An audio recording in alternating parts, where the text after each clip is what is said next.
What's the role of culture in building a company? It's often ignored, especially because as an entrepreneur starting a company, they have so many things that they have to focus on and so little time and resources to effectively act on any of these things. I would say that culture is as important as the technical innovation that's going on within a company. A culture allows you to scale a company, it allows you to build resources easier, it allows you to attract talent easier, it allows you to get your product to market easier. So the best cultures are those that bring every person in the company, make them feel like they are on a mission, that they're working together towards solving a very big problem.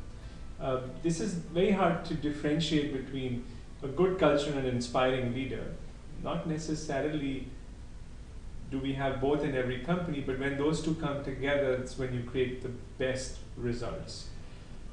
Culture is something that cannot and should not be ignored. If you think about any of the companies that are successful recently or have been successful recently, all of them have unique collaborative cultures. That does not mean that they don't hold people to high standards. Good cultures hold people to high standards. Good cultures give feedback instantly. Good cultures are very inclusive. And good culture is a work in progress. It's never completely set in stone, and there's a constant attention and energy is required to keep that culture going. We at Clearstone have our own culture, which is very collaborative. Each partner works with each other on their companies. There are no silos in this firm. And for us, I think that's been a very, very useful and good endeavor, and we had to work very hard to create it, and hopefully it'll create for a sustainable enterprise. Culture is a reflection of the founders. The founders, if you can think about the founders as the seed of a tree, and as that tree grows, how strong it is and how fruitful it is a direct reflection of the quality of the seed. Culture is one component that the founders set when they are starting a company.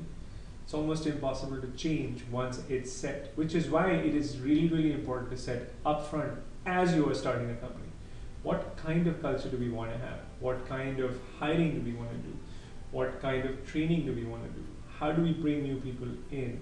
How do we bring new people into new projects? How do we look after our team? What do we give them outside of the usual equity and cash compensation? Is there a belief system around what makes for a good conversation, a good meeting, a good outcome? And being clear and upfront and setting it up day one is what differentiates sustainable companies from those that have a very hard time getting to the next level.